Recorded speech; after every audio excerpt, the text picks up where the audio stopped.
हरे कृष्णा।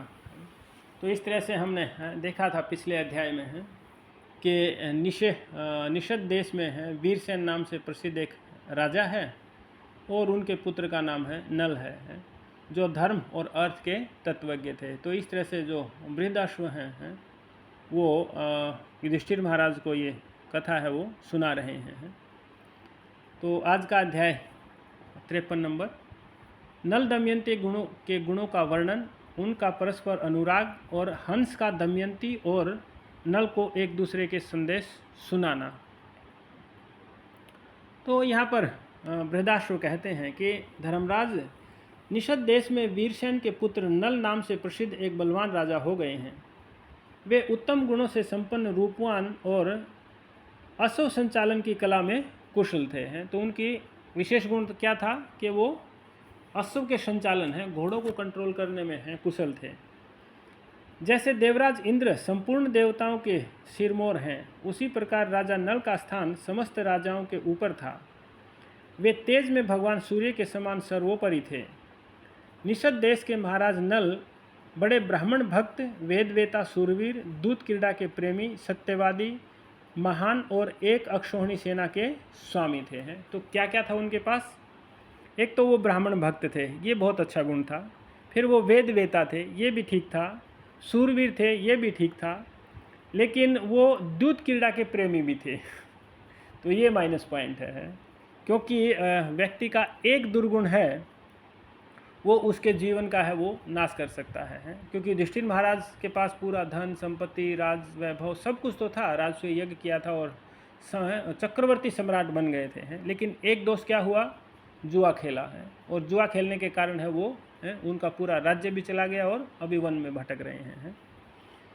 और वो सत्यवादी हैं, ये जो राजा नल है वो सत्यवादी भी हैं और एक अक्षौहिणी सेना के स्वामी भी हैं।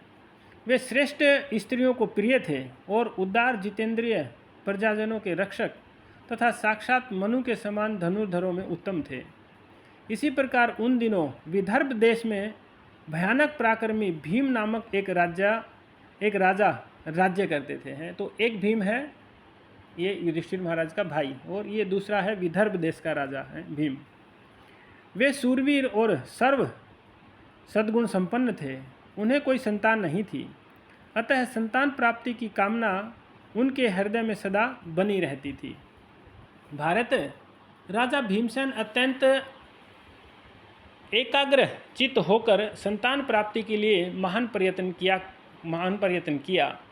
उन्हीं दिनों उनके यहाँ दमन नामक ब्रह्म ऋषि पधारे हैं। तो संतान नहीं थी और वहाँ पर ऋषि पधारे।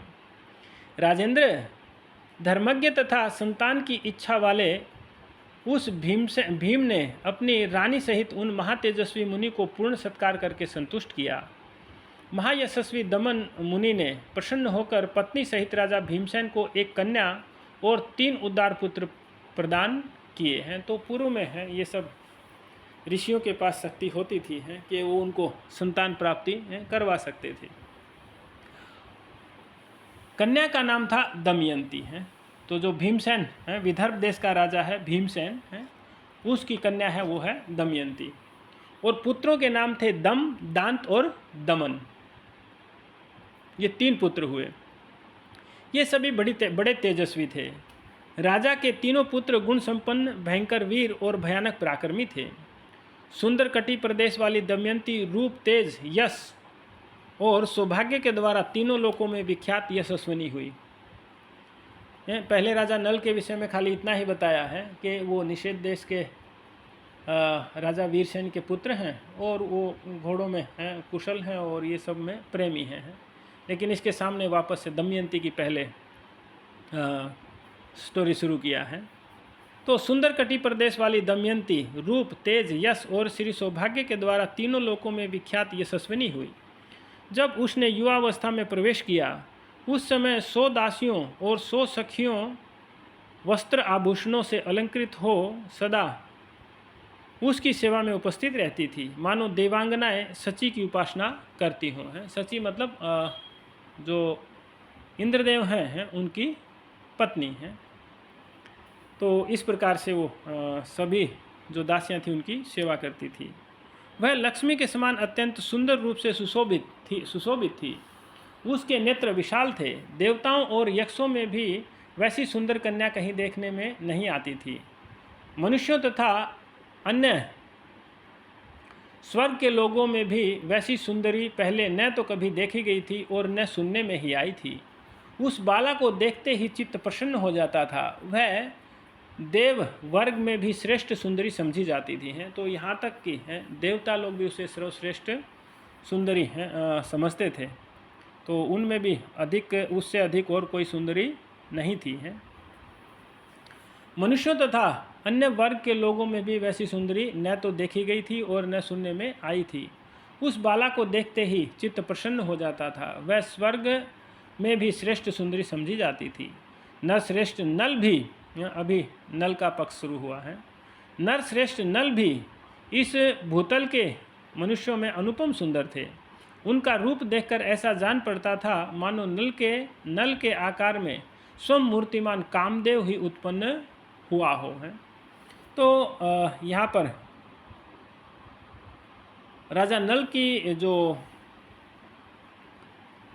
तुलना की गई है वो किससे की गई है? कामदेव से है, क्योंकि देवताओं में सबसे सुंदर है वो कौन है? कामदेव हैं। तो कामदेव ने एक बार रासलीला में ऐसा विचार किया कि मैं भगवान को मोहित कर लूँगा है। तो उस समय कामदेव वहाँ पर गए हैं, तो वो भगवान श्याम सुंदर का रूप देखकर हैं स्वयं मोहित हो गए। तो कामदेव का दूसरा एक नाम है मदन है, और भगवान का नाम है मदन मोहन है। तो भगवान है मतलब कामदेव को भी मोहने वाले हैं, मदन मोहन है। तो लोग कौतूहलवश दमयंती के समीप नल की प्रशंसा करते थे और निषदराज नल के निकट बार बार दमयंती के सौंदर्य की सराहना किया करते थे। कुंती नंदन इस प्रकार निरंतर एक दूसरे के गुणों को सुनते सुनते उन दोनों में बिना देखे ही परस्पर अनुराग उत्पन्न हो गया। उनकी यह कामना दिन प्रतिदिन बढ़ती ही चली गई है। तो नल के सामने हमेशा लोग दमयंती का चर्चा करते थे कि आपके अगर योग्य कोई है तो वो दमयंती है, और दमयंती के सामने लोग चर्चा करते थे कि आपके योग्य अगर कोई है तो वो नल है। तो इस तरह से आपस में एक दूसरे के विषय में सुनते हुए उन दोनों में आपस में दिन प्रतिदिन है वो पाने की जो कामना थी वो बढ़ती चली गई। जब राजा नल उस काम वेदना को हृदय के भीतर छिपाए रखने में असमर्थ हो गए, तब वे अंतःपुर के समीपवर्ती उपवन में जाकर एकांत में बैठ गए। इतने में ही उनकी दृष्टि कुछ हंसों पर पड़ी जो स्वर्णमय पंखों से विभूषित थे। वे उसी उपवन में विचर रहे थे। राजा ने उनमें से एक हंस को पकड़ लिया। तब आकाशचारी हंस ने उस समय नल से कहा, तो यहाँ पर है वहाँ पर हंस विचरण कर रहे थे और राजा नल ने है वो एक हंस को पकड़ा है, तो तब हंस भी बोल देते हैं। तब आकाशचारी हंस ने उस समय नल से कहा, राजन आप मुझे न मारें, मैं आपका प्रिय कार्य करूँगा। निषद